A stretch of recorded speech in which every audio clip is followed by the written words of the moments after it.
माननीय सदस्य विक्रम ठाकुर जी ने जो इशू मैंने रेज किया था हाउस में, वो इशू प्रदेश के रेवेन्यू को लेके था, ना कि किसी व्यक्ति विशेष के लिए। और इशू बिल्कुल जेन्युइन है। अभी पीछे मुख्यमंत्री बनते ही माननीय मुख्यमंत्री ठाकुर सुखविंदर सिंह जी ने प्रदेश के उद्योगपतियों से एक मीटिंग की। उस मीटिंग में लगभग 30 लोग ऐसे थे जिन्होंने कहा कि जैसे पहले समय में 1 रुपये में ज़मीनें दी, आप हमें ज़मीनें दे, हम उद्योग लगाने को यहाँ तैयार हैं।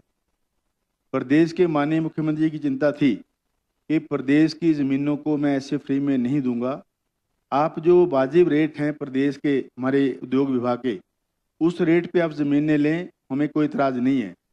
और उस बात को क्योंकि मैं उस एरिया से संबंध रखता हूँ और उस एरिया में अभी भी लगभग सैकड़ों लोग ऐसे हैं जो उद्योग लगाने के इच्छुक हैं और वो चाहते हैं कि हमें ज़मीनें दी जाएं। मेरा मैटर ये था कि इस उद्योगपति ने पहले ही इसको 50-60 बीघे ज़मीन जिसमें दी है, उसमें आधी ज़मीन खाली है, आधी में उद्योग लगाया हुआ है। उसके बावजूद 300 बीघा ज़मीन और दे दी, जिसकी कीमत मैंने जो उद्योग विभाग का रेट है उसके हिसाब से आंकी तो 82 करोड़ 80 लाख पे बनती थी। और रजिस्ट्रेशन फी फ्री करने के बाद, CLU फ्री करने के बाद और उसको 5 साल इलेक्ट्रिसिटी ड्यूटी फ्री करने के बाद ये लगभग पूरा मामला 100 करोड़ का बनता था। माननीय सदस्य विक्रम ठाकुर जी पूर्व में उद्योग मंत्री रहे हैं, तो इन्होंने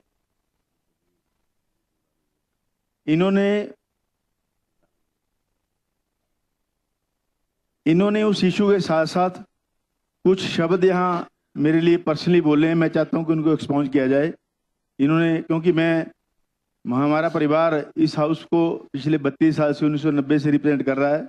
8 इलेक्शन हमने लड़े हैं, जिसमें से 6 जीते हैं और 2 हारे हैं। और उस एरिया की चिंता है, हम एरिया के बड़े कारोबारी हैं, हम इंडस्ट्रिस्ट भी हैं और पुश्तैनी ज़मीनें हमारी सैकड़ों की ज़मीनें हैं, पता है विक्रम जी को। तो इन्होंने जो बात कही है कि ये ज़मीनें खरीदते हैं बेचते हैं, भाई साहब मेरा वो काम नहीं है। तो मेरा निवेदन रहेगा चेयर से कि उन शब्दों को जो है एक्सपोज किया जाए। विक्रम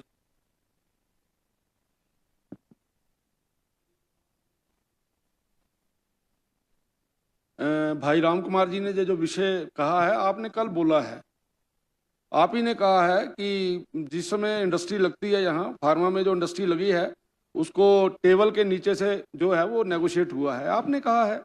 तो मैंने तो उसका जवाब दिया है, उस बात का जवाब मैंने दिया है। मैं इसलिए पर्सनल पे आ रहा हूँ, मैं आ रहा हूँ, वो बता रहा हूँ आपको। मैंने आपको बोल रहा हूँ, आपने बोला है, माननीय सभापति महोदय इन्होंने ये बोला है, इन्होंने कहा ऑन रिकॉर्ड है, इन्होंने ऑन रिकॉर्ड। अब आप बोल लिए भाई, आप बोल लिए, आपने बोल दिया जो बोलना था, मुझे बोलने दो ना। ये धंधा करते हैं, धंधा करें, हमें कोई प्रॉब्लम थोड़ा है, लेकिन आप दूसरे व्यक्ति को कटाश कर रहे हैं। आप वहां रहते हैं, आप कारोबार करते हैं, धंधा आप धंधा नहीं करते, कारोबार करते हैं। आप धंधा कारोबार को धंधा ही बोलते हैं। बिल्कुल ठीक है। आप अगर कोई बहुत बड़े टैक्स पेयर हैं तो इसका मतलब ये नहीं है कि आप कुछ भी बोलेंगे। आपने यहाँ ये बोला है, आपने बोला कि अंडर द टेबल होता है। आप मेरे को प्रूव करके बताइए अंडर द टेबल क्या होता है। आप जो जहां तक जमीनों को बेचने और खरीदने की बात है, ये बताएं इनके कार्यकर्ता ये काम करते हैं या नहीं करते हैं। मैं बोल रहा हूं, मेरे को बोलने दो, बोल रहा हूं। अगर इनको ये लगता है, मैं ये बोल रहा हूं राम कुमार जी, मैं तो बोल रहा हूं, आपने जो बोला है आप उसका प्रूफ दीजिए, और जो मैं बोल रहा हूं मैं उसके बारे में तथ्यों के साथ यहां पे आऊंगा कि क्या होता है वहां पे। आपके विधानसभा क्षेत्र में किस प्रकार से क्या क्या धंधे चलते हैं, आपके विधानसभा क्षेत्र के अंदर जो इंडस्ट्रिस्ट है वो किस प्रकार से दुखी है, उसकी किस प्रकार से हाजिरियां लग रही हैं, उसकी हाजिरियां लगाने वाला कोई और नहीं है। मैं कहता हूं बिल्कुल। और आज परिस्थिति ये है, बद्दी के अंदर जितने बड़े बड़े इंडस्ट्रिस्ट हैं वो इस बात से दुखी हैं कि मैक्सिमम जो है वो वहां पे पॉलिटिकल इंटरफेरेंस हो रही है। मैंने ये पॉलिटिकल इंटरफेरेंस हो रही है आज वहां पे आप बोलो ना, ज्यादा बोल लो, मैं बैठ जाता हूं। आप बोलो ना, बैठ के क्यों बोल रहे हैं, बोलिए। आप खड़े होके बोलिए ना। मैं पर्सनली नहीं ले रहा हूं,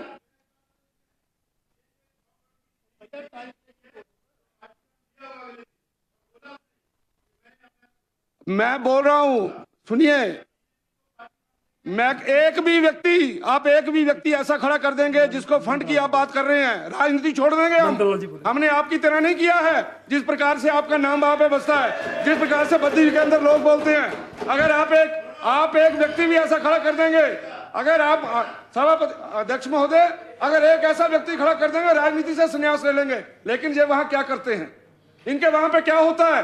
आज बद्दी बदनाम क्यों है, आज नारागढ़ बदनाम क्यों है? उसके पीछे जो रीजन है उसकी इंक्वायरी करनी चाहिए, उसके बारे में सच्चाई सामने लानी चाहिए, ताकि पता लगे कि आज इंडस्ट्रियलिस्ट यहां से क्यों भाग रहा है, उनके ऊपर किस प्रकार के पॉलिटिकल प्रेशर है, कौन से परिवार आज इंडस्ट्रियलिस्टों को अपने घर में बुला रहे हैं, कौन से ऐसे परिवार है जो इंडस्ट्रियलिस्टों को बोल रहे हैं कि महाराज स्क्रैप किसको देना है, स्क्रैप का मालिक कौन बनेगा, स्क्रैप बेचने वालों का धंधा कौन करवा रहा है। इन सारी बातों के बारे में यहाँ आप सारी बातों की इंक्वायरी करवाइए, आप सारी बातों की इंक्वायरी करवाइए।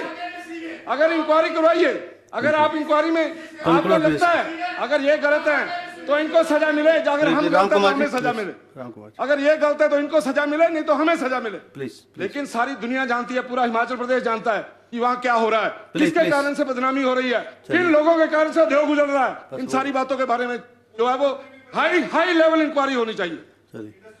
You want to say something?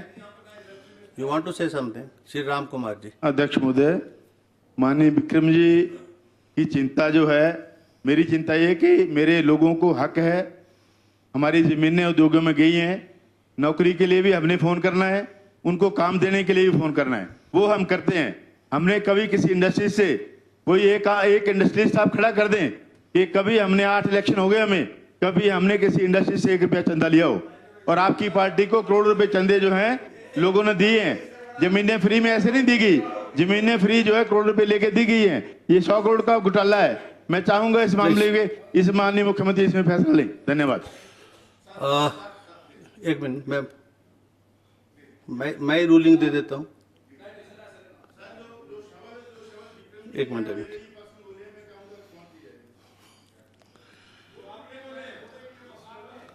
आपने बोलना कुछ, ठाकुर साहब आपने बोलना, थोड़ा सा बोलना। माने नेता प्रतिपक्ष श्री जयराम ठाकुर जी। माननीय अध्यक्ष महोदय, हम भी इस हिमाचल प्रदेश में रहते, और क्या हो रहा है, कैसे हो रहा है, कहां हो रहा है, ये जानकारियां किसी न किसी तरह से निकल करके आई है। आज इंडस्ट्रियल सेक्टर जो हमारा बद्दी बरोटीवाला और उसके बाद नालागढ़ की अगर मैं बात करूं, तो इंडस्ट्रियलिस्ट इस बात को लेकर के सचमुच में परेशान है कि जो वर्तमान में हो रहा है आज से पहले कभी होता नहीं। और जो इंडस्ट्रियलिस्ट की स्थिति, जो ये जो कबाड़ तो एक ऐसा हो गया, इसका तो एक महकमा ही बना देना चाहिए।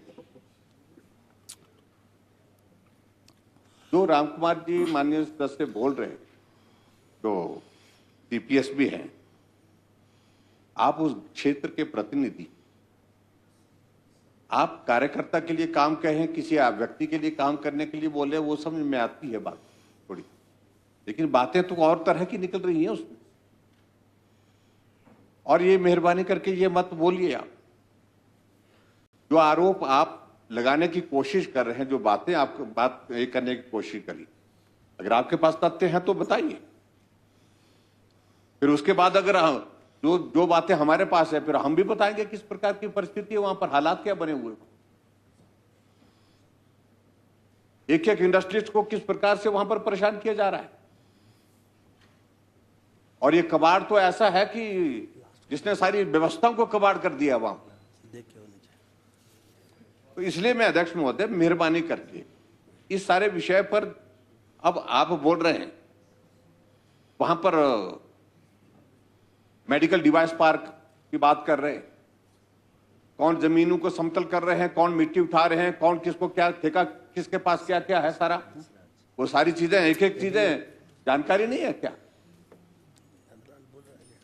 इसलिए मेरा कहने का मतलब ये है कि जो हो रहा है वहां पर, आपने पहले जो आरोप जो लगाया है, या तो उसको साबित करो, खत्म कर दिया नहीं किया। फिर हमारी तरफ से जो जब आरोप आएंगे, वो आरोप व्यक्ति खड़े हो जाएंगे। जिस दिन हम आवाज खोलेंगे, कुछ लोग तो ऐसे बैठे हैं, वो बोल रहे हैं कि जहां बोलेंगे वहां आएंगे हम। ये परिस्थिति हिमाचल प्रदेश में, इसलिए मैं चाहूंगा कि विशेष तौर से इन चीजों को लेकर के थोड़ा संयम से बात करें, और जो गलत चीजें हैं वो गलत चीजें नहीं होनी चाहिए। हम सिर्फ इतना ही कह रहे हैं, इसमें क्या गलत बोल रहे हैं हम, और बार बार इस बात को कह रहे हैं। इंडस्ट्री क्यों जा रही है, प्रश्न पैदा तो ये हो रहा है, कोई तो वजह होगी। और वजह का जो हम थोड़ा जिक्र करते हैं तो हमारे कुछ मित्र परेशान हो जाते हैं, तो परेशान होने की बात नहीं है। जांच, अगर सारे विषय को लेकर के कहते हैं, हम कह रहे हैं कि जांच करिए। जो आरोप यहां पर सीपीएस महोदय जी लगा रहे हैं, तो जांच करिए।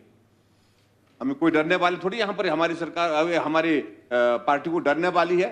और इंडस्ट्री मिनिस्टर के लिए विशेष तौर से बाय नेम, नाम के साथ इस प्रकार से उन्हें इंगित करके बोला है, ये दुर्भाग्य। तो इस तरह से मैं समझता हूं ये बहुत दुर्भाग्यपूर्ण है। इसलिए मुझे लगता है कि थोड़ा संयम रखना चाहिए, नहीं तो बातें खुलेंगी तो फिर तार तार होंगी चीज। माननीय मुख्यमंत्री जी। माननीय अध्यक्ष महोदय, बातें खुलनी भी चाहिए, सभा पटल पर भी आने चाहिए, और इसमें कौन सी दो राय की बातें खोलने में कोई है। आप भी प्रदेश का हित चाहते हैं, हम भी प्रदेश का हित चाहते हैं, कोई प्रदेश के हित को बेचने के लिए तो नहीं बैठा है। जहां तक इंडस्ट्री प्लान की बात है, आपके पास कोई ऐसी सूचना है कि कोई एक्सटॉर्शन के कारण इंडस्ट्री प्लान कर रही है, कोई एक्सप्लॉयटेशन के कारण इंडस्ट्री प्लान कर रही है? और जो आप कह रहे हैं कि अधिकारी आके आपको बताएंगे, तो कृपया करके ये बताइए। हमारी आगे आने वाले समय में मंशा बिल्कुल साफ है कि हम ओपन पॉलिसी लाना चाहते हैं, इंडस्ट्री आए। हम तो परमिशन भी इतने इजी करना चाह रहे हैं कि उसमें हस्तक्षेप ही बहुत कम हो, और कोई हस्तक्षेप की, अगर किसी के व्यक्तिगत तौर पर किसी पर आक्षेप लगाते हैं, परिवार के हैं, मैं उस समय ध्यान नहीं रहा, मैं क्योंकि किसी और बात का जवाब दे रहा था, तो वो चीजें एक्सपंज होनी चाहिए। किसी पर व्यक्तिगत टिप्पणी करने का अधिकार नहीं है तथ्यों के बगैर। ठीक है, सभागार में हम एक दूसरे पे बात रखते हैं, और चाहे इसी पक्ष की बात नहीं है, उस पक्ष में भी मैं बोल रहा हूँ, मैं किसी एक की बात नहीं कर रहा। मैं इसलिए चाहता हूँ कि किसी के प्रति व्यक्तिगत करना, एक्सटॉर्शन करना है। वो एमएलए हैं वहां बद्दी से, उन्होंने इंडस्ट्री को बसाया है, और उनके जब इंडस्ट्री बसती नहीं थी, इनके परिवार ने, इनके पिताजी ने आके रोज वहां इंडस्ट्री बसाने का काम किया है, इंडस्ट्री को। और कांग्रेस पार्टी नहीं, मैं आपको तो बोलने देंगे, अब विपक्ष नेता जी बोलने दीजिए, अब गुस्सा मत होइए। मैं ये भी कहना चाहता हूं, हमारे यहाँ सीपीएस भी है, चीफ पार्लियामेंट सेक्रेटरी है, कोई गैर कानूनी काम और कोई गैर नैतिक काम वो नहीं कर रहे हैं। हमारी पार्टी का उद्देश्य ही पारदर्शिता है, और अगर हम ऐसे एक दूसरे पर आरोप लगाएंगे तो उसके कागज रखने चाहिए। उन्होंने एक बात हमारे ध्यान में लाई, हमने उसका जवाब दिया, उसके बाद हमारी इनके साथ क्लैरिफिकेशन हुई है कि ये जमीनों का काम इनका परिवार करता है, इनका परिवार वो करता है। आखिर इस विधायक, हमारे सीपीएस की भी गरिमा है, इनके परिवार की भी गरिमा है। जो शब्द माननीय अशोभनीय है परिवार के प्रति, इस पक्ष के भी और उस पक्ष के भी, उनको एक्सपंज किया जाए। और जो माननीय प्रतिपक्ष के नेता कह रहे हैं, हम चाहेंगे कि वो इंडस्ट्रीज की लिस्ट लाए कि कौन कल्याण करके गया है। यही मैं आपके सामने कहना चाहता हूं। आपने मुझे समय दिया, बहुत बहुत धन्यवाद।